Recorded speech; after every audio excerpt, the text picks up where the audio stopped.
قسط پر جذباتی اور حب الوطنی سے بھرپور تقریر۔ چلیے آئے دیکھتے ہیں۔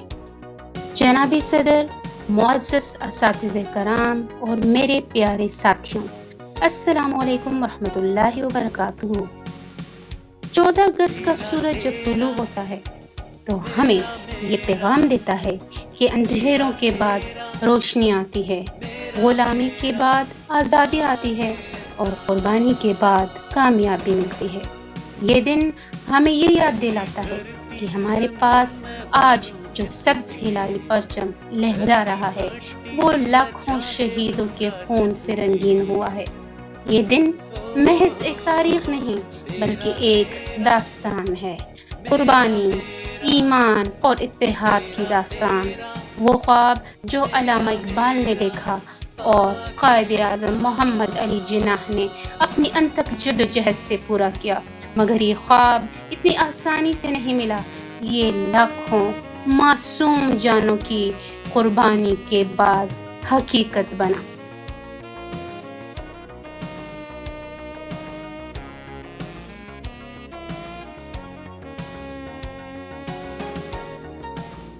میرے عزیزوں، یہ ایک خواب کی تعبیر ہے۔ یہ آزادی ہمیں تحفے میں نہیں ملی، یہ لاکھوں شہیدوں کے خون کی قیمت پر ملی ہے۔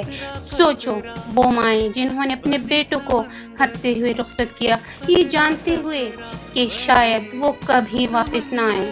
وہ بہنیں جنہوں نے اپنے بھائیوں کو قربان ہوتے ہوئے دیکھا، وہ بچے جو اپنے والدین کے سائے سے محروم ہوئے تاکہ آنے والی نسلیں آزاد فضا میں کھیل سکیں۔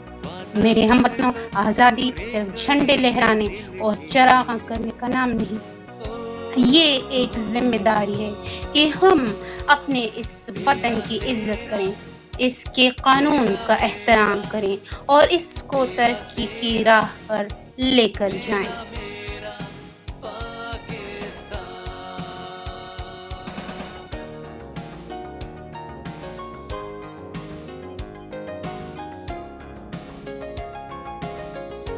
آئیں آج ہم عہد کریں کہ ہم فرقہ واریت، نفرت اور بددیانتی کو ہمیشہ کے لیے دفن کر دیں گے۔ ہم اپنے وطن کی محبت کو ایمان کا حصہ سمجھیں گے۔